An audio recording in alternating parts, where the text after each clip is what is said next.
I'm Carol Cohn, and welcome to Purpose 360, the podcast that unlocks the power of purpose to ignite business and social impact. Today's conversation is a deep dive into the social impact of a B2B company, GAF. You might know GAF because they are North America's largest roofing and waterproofing manufacturer.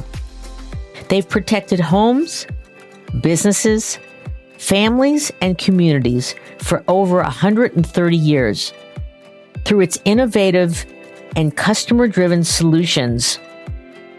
GAF's company purpose: protect what matters most. Andy Hilton, their Chief Communications Officer and Chief CSR Officer, is joining me today to talk about the company's purpose and how he and his team developed their social impact initiatives to tie in beautifully and to authentically grow from what the company does so well. It protects what matters most. We're going to get into a discussion about how do you find perfect partners? Well, not perfect partners, but the best partners. How do you manage the relationship to make sure it's not check writing, but it's true engagement?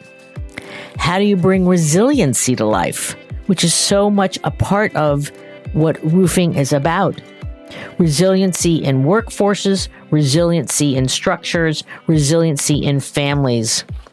And how do you address, which is such a problem that we hear with our clients, how do I take my purpose and bring it down to the manufacturing floor?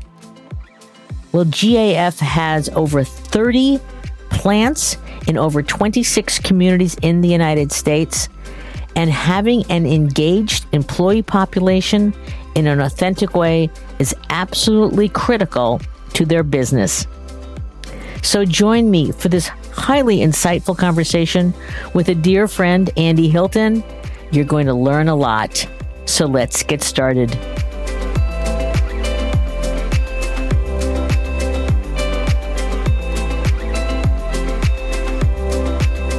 So welcome to the show, Andy. Carol, thanks for having me. It's a pleasure to be here.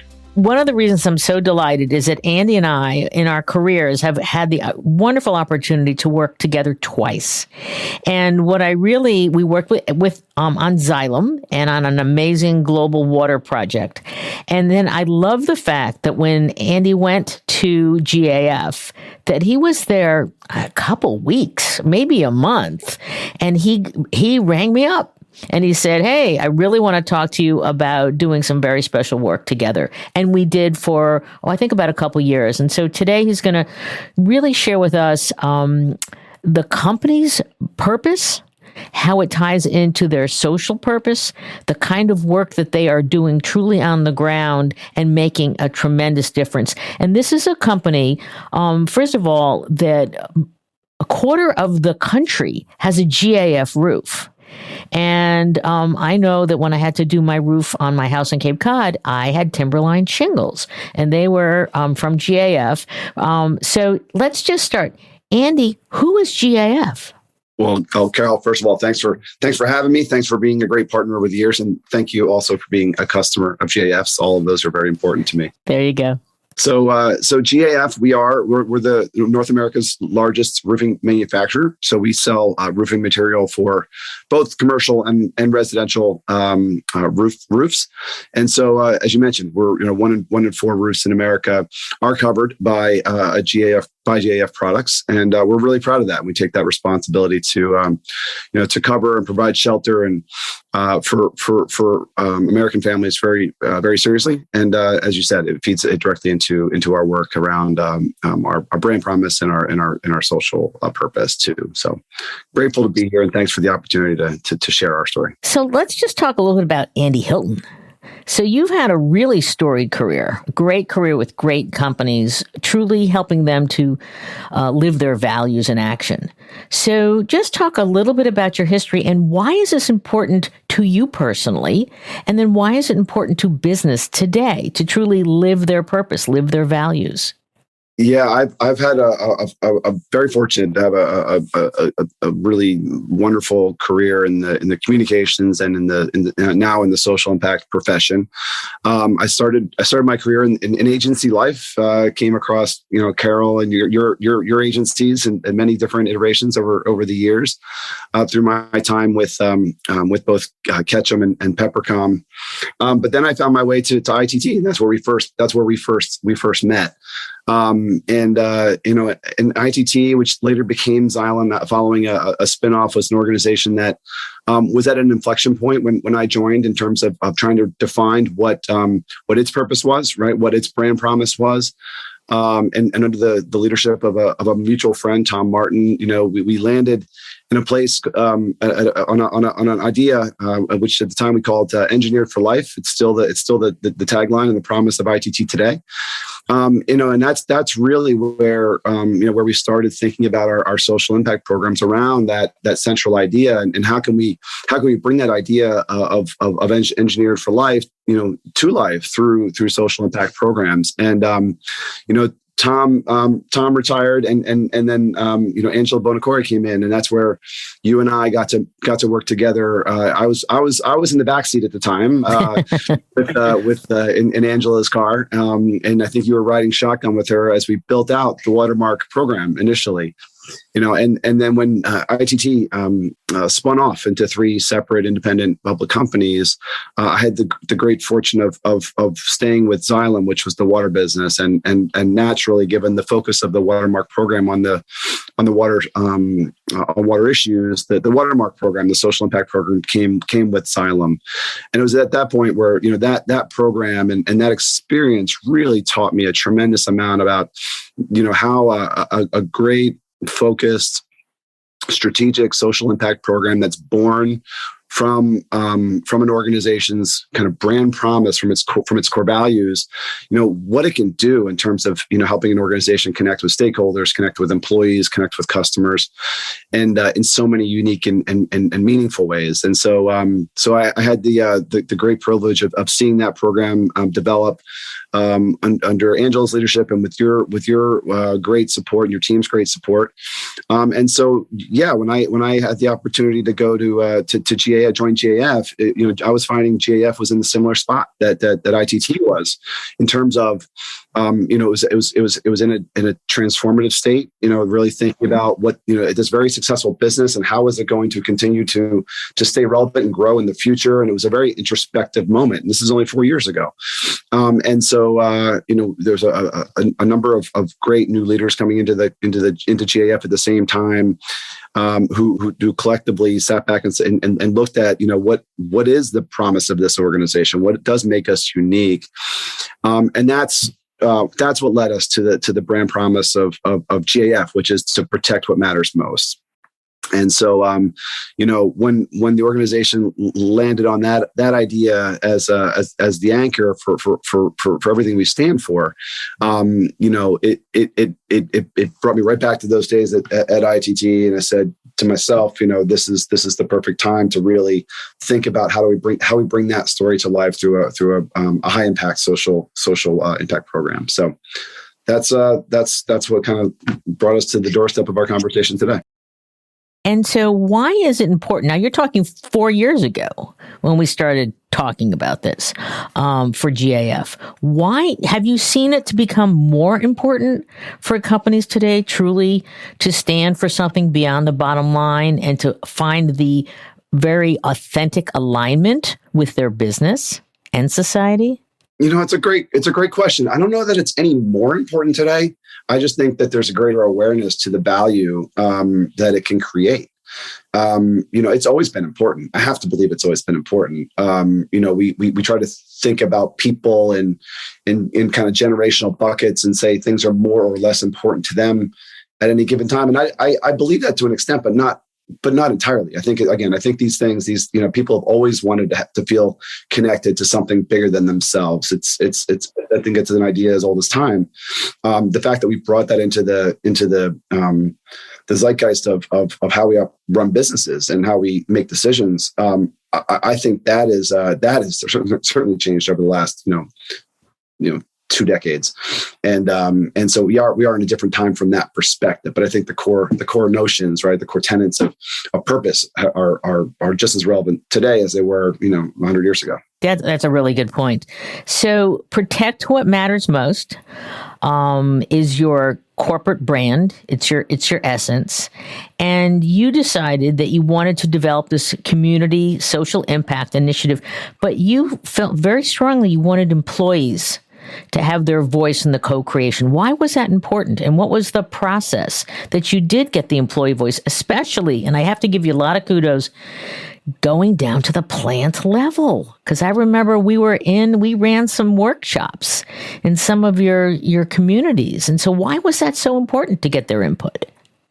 Yeah, for sure. And let me back up and first sort of give credit where credit is due. It was our CEO, Jim Schnepper, who when bringing me into the organization, made establishing a CSR strategy and a social impact program kind of mission number one, right? So he understood the value of this work in terms of how we can really build the brand and engage with our stakeholders in a way that GAF has not historically done, and in doing so, it would support the transformation that he was leading. So I want to make sure that I give credit where credit is due there. I love the fact that you talked about Jim leading transformation, because I think it's also important for our listeners to know that you don't sell per se directly to consumer. You do in Home Depot and such, but you have this very large network of contractors. And so you've got multiple stakeholders. And so can you talk a little bit about Jim's vision for transforming the company, making it even more important to its core stakeholders? When thinking about how we are going to continue to lead, and not only continue to lead, but to continue to grow, past beyond where the organization is today, there's a keen understanding of our relationships, our ability to connect with contractors and connect with more contractors and build, establish loyalty with these contractors who are in the homes. They're the ones who are trusted, right? When they're the ones who knock on your door, you let them in, and they're talking to you about a very, very important asset to their family, which is the roof that covers their heads. And so the more of those contractors that we can, the more high quality contractors that we can engage and connect with and build loyalty with is going to help us to grow the business. We're going to get better insights into what customers are seeking, homeowners are seeking. We're going to get, we're going to be more trusted to provide those essential products to homeowners through that important channel. And so so recognizing that our ability to build meaningful relationships with contractors and extend and then broaden that network was critical. And I want to come back to sort of the role of the employee too in all of this. There's another insight that Jim and then our leadership have, which is, we're only going to be able to achieve our success if we're able to bring the employee population along with us on this journey, and if they can see themselves as part of something bigger than just a manufacturer of roofing shingles, right, or single ply membranes that go on top of commercial buildings. If they see that there's a larger purpose to what we're trying to do, they're going to be more loyal. They're going to be more engaged. And we, in a market where talent has always been scarce, and good talent has been even more scarce, then this is another area of real opportunity for us, which is, to think about how do we think about our stakeholders and all their specific and unique needs and what it takes to engender loyalty among each of them. And I remember that as part of the process, in addition to employees and really getting their feedback, we did interviews with your senior leadership. You presented to your executive leadership team. And truly, you were getting a lot of positive feedback, to your point, which is this is something we need to do.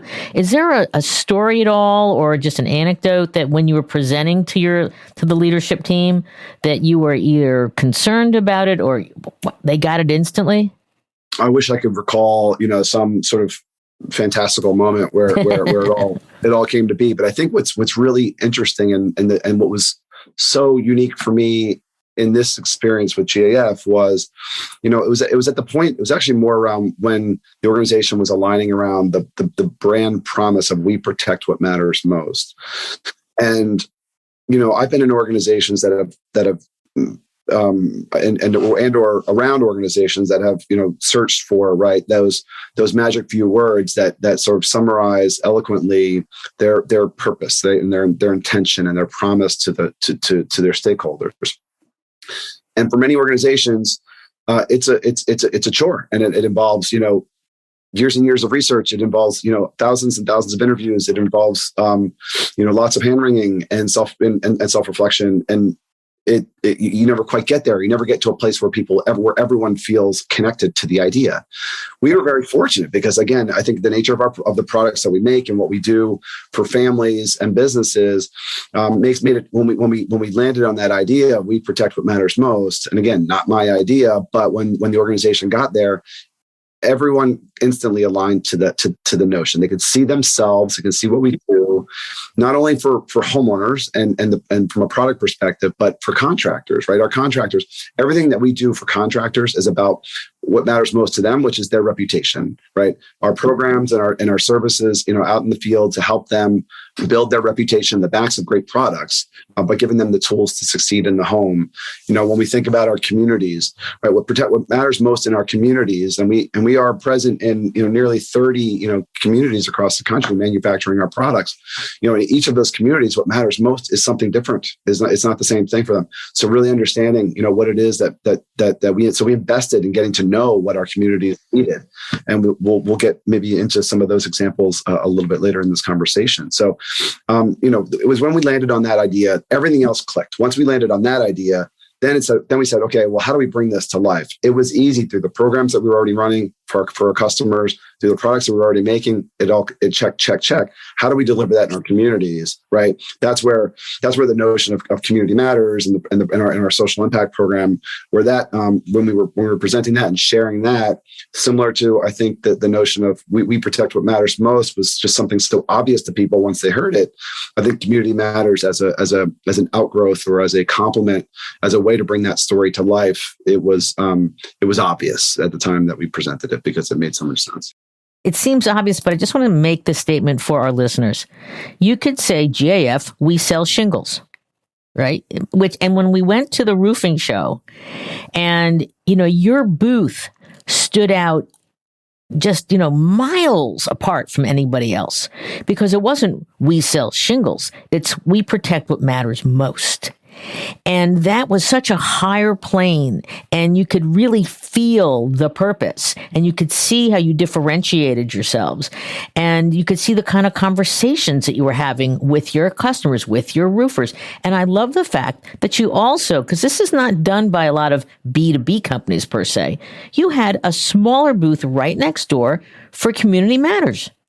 And you had your CSR team there, and they were talking to roofers, they were talking to contractors, and that you were from the very beginning of Community Matters. You were integrating it in to the rest of your core purpose. And so, and I loved going to that show. I thought that was great. I had wonderful conversations. So let's just talk about the elements of Community Matters, because you focus on disaster resiliency, helping neighbors, and building community. So how did you choose those three pillars? And I want to talk a little bit about disaster relief before we talk about some of the work with Project for Public Spaces.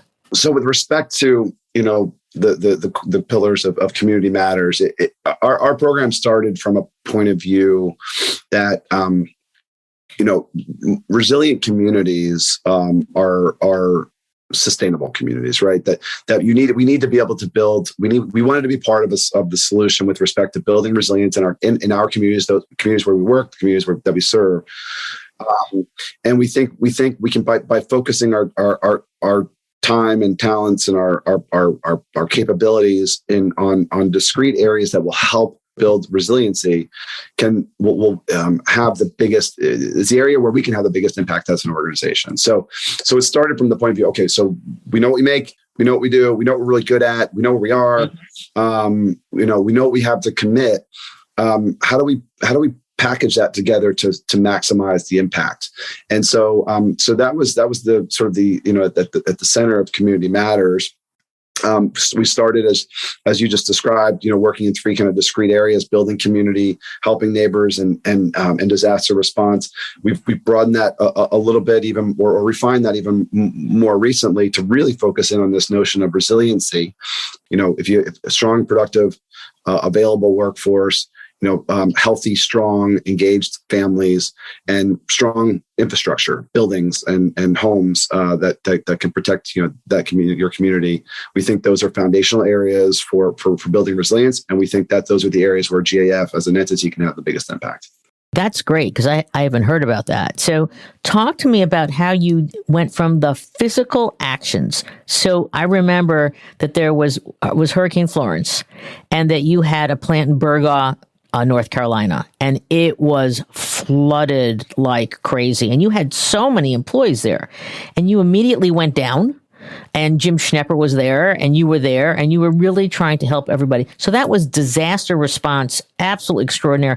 But then you've gone to this higher level of resiliency. So how did that transition happen? Because I really love the construct of resilient workforces, resilient families, and resilient communities. So tell me how that transition happened. It was an opportunity in a difficult situation for us to show up and bring this social impact program to life for the first time. And I think it taught us so much that I think it was in our experience there certainly fed into how we continue to refine the program, seeing what the needs on the ground were at the time, right? And really, most importantly, seeing how those needs evolved over time, and and seeing how those needs evolved well after the news cameras left, taught us an immense amount about what resiliency really means, and how important it is if you're going to consider yourself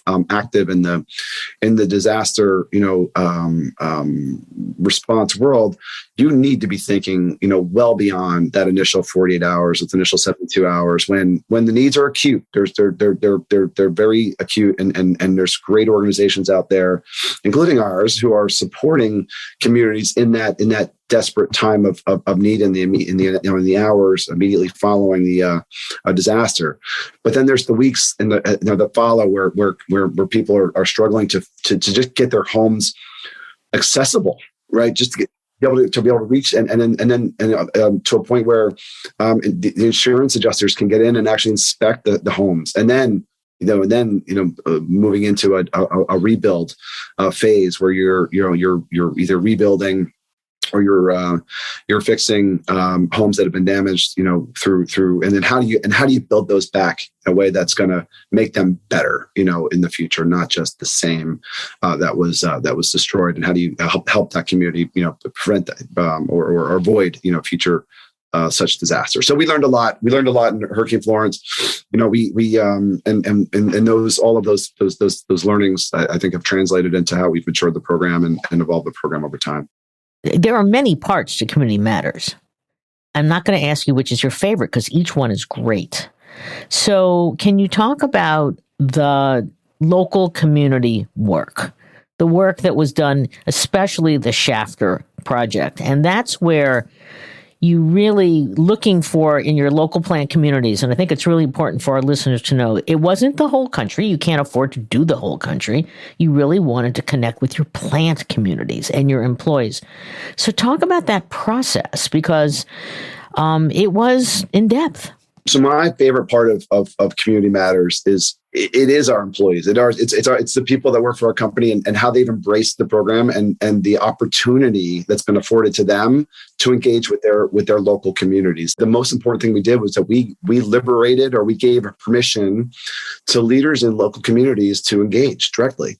And then in the case of Shafter, which is a great story, we supported that engagement from a central place so that we could learn along with the local community how to do this well.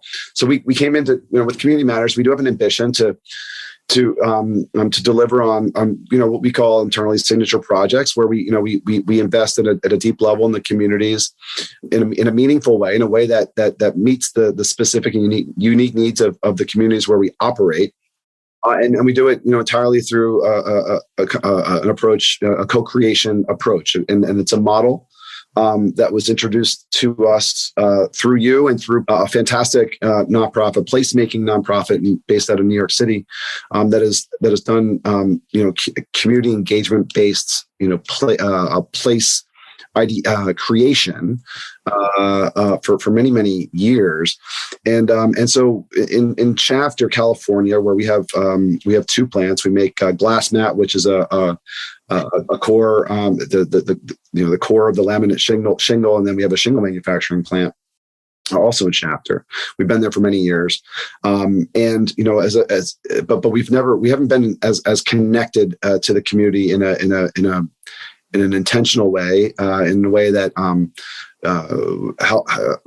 in a visible way, for the many decades we were there before a couple of years ago, and really what the placemaking and what the approach did was it took multiple steps to getting at the right project at the right time, and engaging the right people to deliver on it so that it would have sustained impact in Shafter. And so it started with basically introducing GAF to the local business and nonprofit and community organizations to say, listen, we've been here a long time. We are essential, part of the fabric of this community. We want to be present in a more visible, meaningful way. And so, we're here to listen and try to figure out where we as an organization can have the biggest impact. And so we had and you were with us on that. We had a listening tour. But in that process, what was when I look back on it, what was fascinating and amazing is that was really also an opportunity for GAF to introduce itself, right? Absolutely. To really important, influential people in the community. And so we listened, and then that led us and we also sat down with our employees in the plant, right? And we said, and we asked them, like, what was important to them? What did they think that the community needed? Where do they think that GAF as an entity could step up and make a big difference? And then that ultimately led us to the Shafter Learning Center, and a great team there, led by a gentleman named David Franz, who's the director of the facility. And they had an ambition to grow their capabilities and their services to the Shafter community. Shafter is a very a significant ESL population. English is a second language population. The Learning Center provides additional educational opportunities for ESL families and others, to really help advance the educational goals of the broader Shafter community. And but their space was limited. They were operating they were providing all this training out of a very small community library. And, being California, we saw an opportunity to use a lot of the space, sort of inside and outside of the facility to enhance the capabilities and the services. We've identified an acute need for the community. How do we envision the space? How do we create the space? And that was where Project for Public Spaces comes in, and they helped us design some community engagement activities where we brought the citizens, the residents of Shafter, together for a celebration on one hand, to say, hey, we're here. We want to make this facility great, and we want your input into what this looks like in the future. And we did a lot of co-creation, gathering their ideas, their insights. What did they want to see out of this space, out of this place? Let me just talk about that event, and I think it's like deeper listening. I mean, why Project for Public Spaces was just a great partner for you. And just to reel it back a bit, we looked at we did this community tour, very small community, but you looked at they had a building, right? Which was the major building where they had all their meetings, and it desperately needed to be repaired, right? Then they had this great vision for like new athletic fields, which truly would help out. And then they had the learning center. And I think that what struck me so much about you and your team was that you really listened. And then you had employees as part of that. I mean, the authenticity, Andy, of what GAF did in the process is just such a key learning for any company, whether you're a B2C or a B2B, and any B2B can do this. So that struck me as just amazing. When you finally decided on the Learning Center, and then you had that event had, oh my God, are people going to come? It's like 5 or 6 at night. And you had you wanted to ask them for feedback, for ideas. And that's part of the genius of Project for Public Spaces. It's real co-creation. There were hundreds and hundreds of people showed up. And there was music and there was food. And then there was, the kids could draw certain things. And it was so real. And I really want our listeners to understand that you don't have to do the largest, most gigantic project. It can be so micro focused, but truly have an impact on the business. And so I just wanted to share that because you're going to, and then COVID hit. Yeah, then COVID hit. So let's just talk a little bit about that, because you were ready to build. I think you had plans, and then COVID hit. So what did you do to deal with that? And you're about to finally unveil it, but you had to wait 2 years. Yeah, I think it was February of 2020 when our friend David Franz and myself were in front of the Shafter City Council presenting the plans, the blueprints, and then of course March 2020 happens, and then the rest is history. But yeah, so we did have to shelve. We had to shelve the project for some time. There was obviously the early stages of the pandemic. We all know what that meant in terms of lockdowns and uncertainty. And then the roofing industry, our business, kept going and going and going throughout the pandemic. And it was everything to keep our operations running. So we had to kind of slow things down a little bit, but without ever, forgetting our commitment, to finish this project. And so we went, we put the shovel on the ground about five or 6 months ago, to put some of the key infrastructure pieces into place, and starting at the end in the middle of March, we're going to be having one more round of volunteer days where we'll be laying down some really fun GAF pavement coatings to right. To put the final touches on the place and make it a wonderful, safe, just a fun place for kids and their families to come and learn. And so we'll be cutting a ribbon here shortly. And so that, again, another community moment where we get to participate, which is tremendously rewarding. And then I think what's really exciting about this particular project is that it doesn't end there, right? Because we'll be engaged and partnered with the Learning Center over time to bring programming into this facility and into this space. So we're invested in the long term in this particular project. And to your point, it's not the biggest project in the world, but we think it's as meaningful as anything we could have done in this particular community, and it's the satisfaction that our team, not my team, but I mean the GAF team broadly, got out of being a part of it, I think is truly immense and rewarding. And you said it well. It's the authenticity of the project, right? It's the fact that there wasn't a blueprint. We didn't come in with the box that we were going to install in the middle of the city. It was about what's the real need and how do we co-create it with the community that we're trying to serve. I'll take that insight to every project that I do, from here to the end of time. So I think it was an instrumental learning in what we did. It's truly your values in action. It is. And, I know that there were some pre-events, working with your employees, and they were so excited. It was so different than anything that they did on their jobs. So we're going to add some links to Shafter and the visuals in our show notes so that people can take a look at that. And I'm glad you're going to add more programming and such. So COVID hit. How did you make sure that after 2 years that it was going to happen? It wasn't a decision. We'd committed to getting it done, and it wasn't a matter of if, it was just a matter of when. And frankly, it wasn't just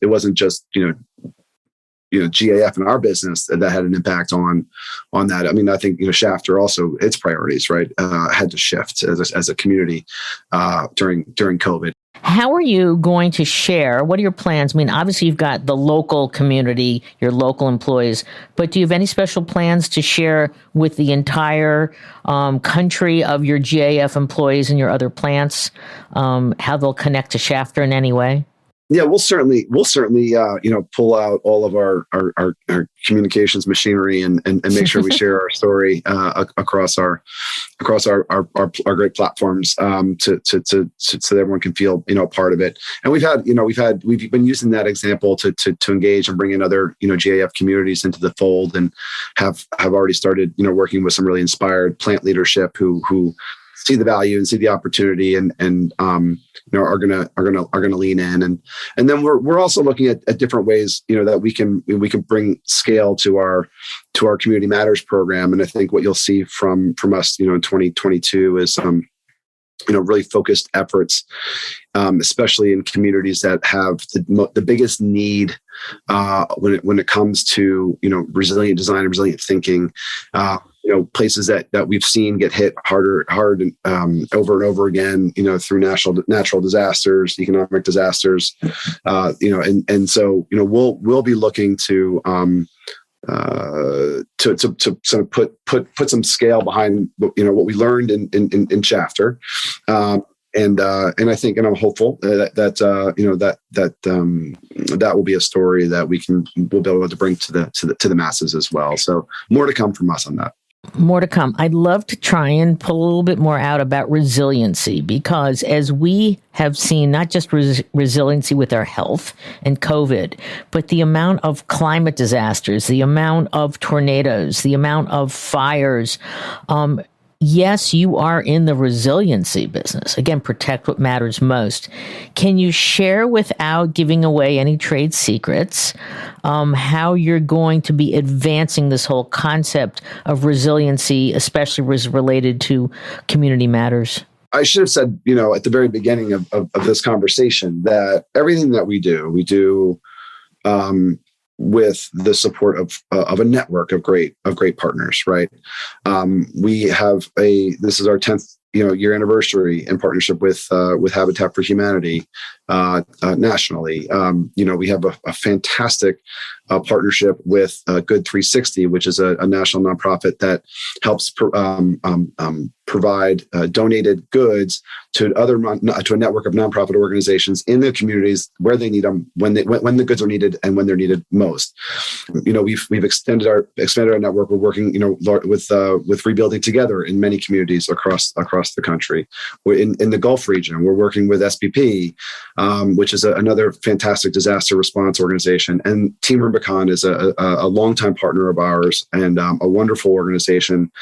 And with each of these organizations, as their missions evolve and grow, they're all looking at the concept of build back better. They're no one is just looking to put blue tarps on roofs and go home and say, okay, they're dry, we can go on to the next thing, right? It's about helping a community build back better. And so that's what we've been looking to in cases where we can influence other organizations to think about these organizations to think about resiliency, where we can educate, provide our teams who are expert in this area to educate them on how to build better roofing systems, more resilient roofing systems. We're doing that, but we're aligning with organizations that have religion when it comes to resiliency, and we're hitching our star to their wagons as well. And so, when it comes to disaster response and resiliency, We used to operate a facility in Mobile, Alabama. It's no longer manufacturing. We're no longer manufacturing there, but we did have a warehouse, a 60,000 square foot warehouse on the site there that we still own. And last year we worked together to donate that space to Good 360. And now they have a regional redistribution center in the Gulf region where the products are needed most, within a couple hours drive of most of the most highly impacted areas throughout the Gulf region. And so, just another way of building resiliency by thinking ahead, planning ahead for the next disaster. Yeah. Also using resources that aren't just cash.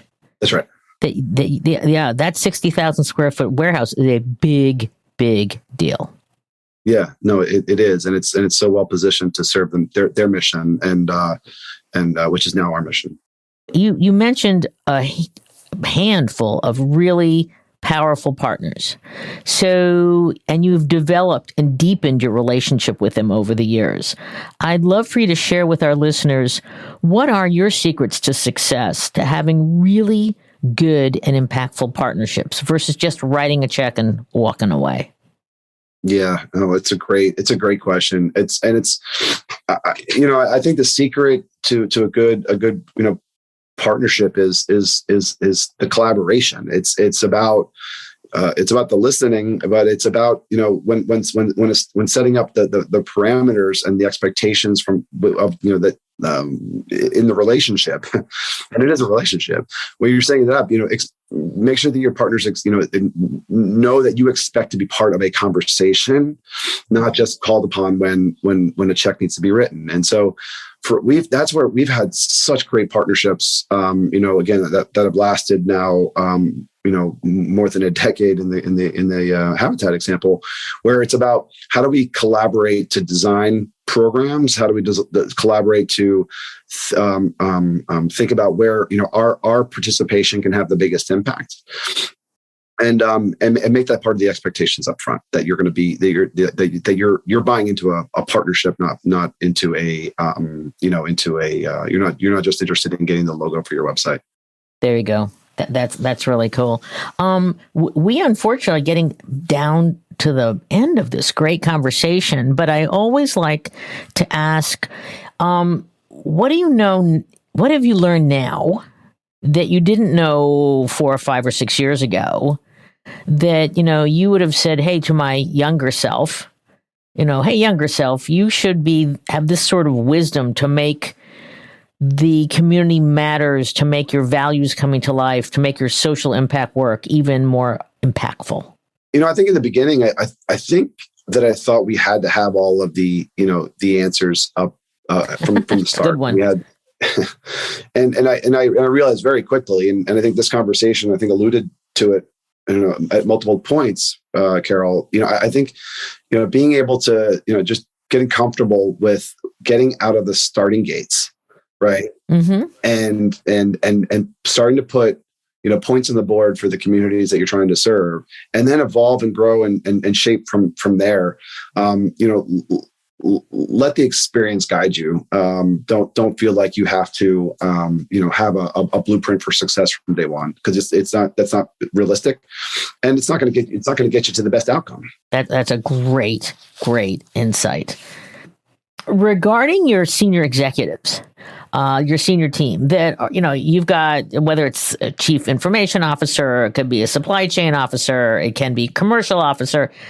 How have you seen their knowledge and leaning into community engagement change over time? Because I remember we did our interviews and Jim got it, but some of his other colleagues were like, "I don't know yet."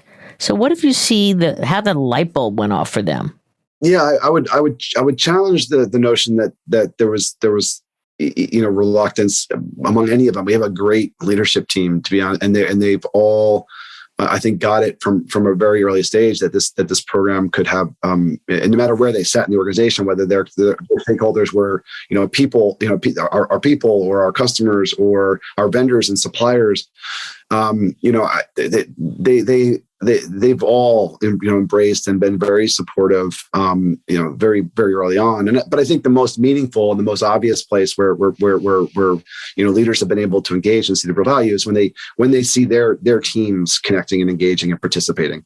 And so we've had volunteerism is a big part of everything that we do, employee volunteerism, and so that's been a great place to get all of our leaders directly involved. And it's also those volunteer opportunities that we're able to facilitate for our employees. Those are great opportunities to sort of share more about the mission of Community Matters more broadly. And then it just, so it compounds on itself, right? And it brings people into the programs in different ways. And then then ultimately, now you're creating networks of people who are committed not only to the volunteer days, but when disaster strikes and we're trying to come up with a creative solution for a community, you've got great supply chain partners who are like, oh, I know how we can get, what you need to this community on this date using this truck from this location and this person to load it. And then blah, blah, blah, blah, blah. You start to really create deeper levels of engagement in what we're trying to do. And the coolest thing about our jobs is I think when you feel like you've reached a certain level of success when you basically turn the keys over to the employees, right? I mean, it's not about anything that we're doing. It's about what how the employees are engaging and connecting and making it all happen. That's I love that vision, turning the keys over to them and trusting them and letting them just do it. We have so many of our clients who say, I don't know how to get our purpose down to the manufacturing floor. You've got is it 26 plants? 30 plants in 26 locations. Yeah. So you've got a lot, and you got a lot of people in manufacturing. How do you, besides we know what you did in Shafter, you had some meetings, you brought them in, but how about any other things that you do to bring this down to localize in local communities, whether it's a habitat house or disaster relief or such? I'd be lying if I said it's not the constant challenge, right? It is the constant challenge in this work when you're in a manufacturing environment with a large hourly employee population. And so, it's a consistent, effort to come up with new and different ideas. However, I think the best starting place for us, in addition to the direct engagement that you described, when we're talking about specific projects that we're trying to execute, but at a broader, more scalable level, programs like company match and volunteer time off I think are essential to starting the conversation with the distributed hourly workforce.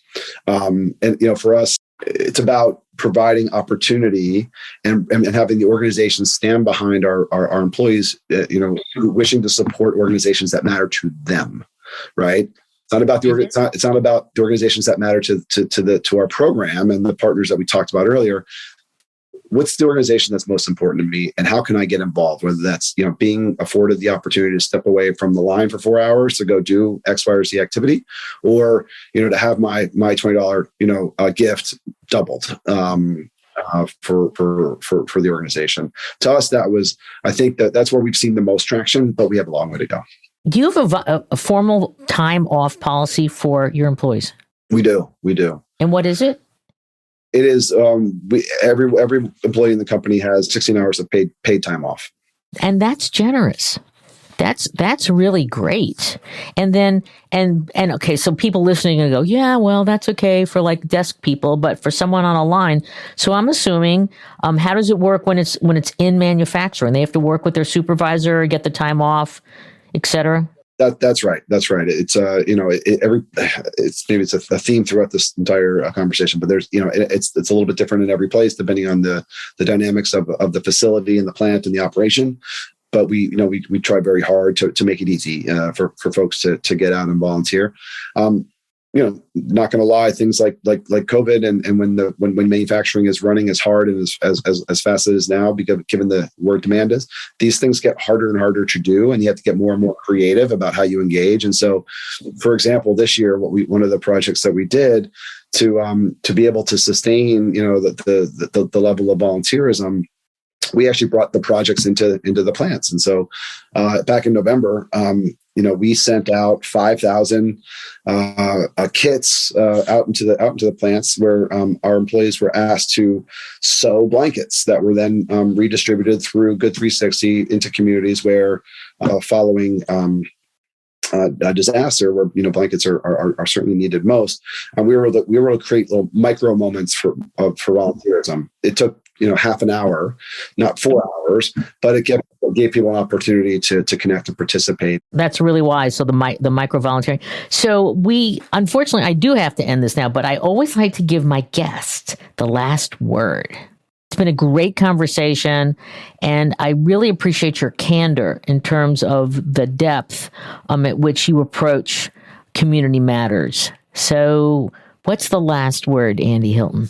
I'm grateful, and I'm lucky to be in an organization where the employee population from top to bottom has embraced what we're trying to do in our communities. It doesn't take a lot to get the ball rolling in this space, and if you get it pointed in the right direction, the impact and the scale can be tremendous. Not only rewarding to the team that's sort of helping to get that ball rolling down the hill, but to everyone who kind of gets swept up in it as it careens down and is making an impact every day and in every community where we operate. I'm grateful that to have the opportunity that I have to be part of this team, and I'm glad to be able to share some of what we've learned with your listeners today, and grateful, Carol, again for our long partnership to get together, and the opportunity to speak with you today has been fabulous. A lot of fun. Well, I appreciate it, Andy, and being part of it. So being on the ground with you and the authenticity again, that to me today is so important, because companies are being called out left and right for doing disingenuous things. And GAF is truly a great story that people just don't know enough about, and about your, storied career in terms of helping organizations to truly get in touch with their values and to truly put them into action. I can't wait to hear about the big Shafter unveiling, because I know it's happening soon. And we, again, will share some of those links with our listeners. And I just want to end with a couple points for our listeners, which is, if you've liked what you hear, and I hope you do, please go to where you listen, iTunes or other places, Spotify, and please give us 5 stars so we can rise in the pantheon of business podcasts. The other thing is that we just released our Purpose 360 second edition ebook. So it is a really quick, bite-sizable, it's 25 podcasts with direct links. It's really easy. Go download it, share it with your colleagues, because we need everybody to be like Andy Hilton. We want them to be thoughtful. We want them to be strategic, and to truly know how you build up and through and down in terms of community impact. And then when you do that and you create a community matters from the master purpose of a company, protect what matters, you will have a powerful answer to my question: what is the power of your purpose?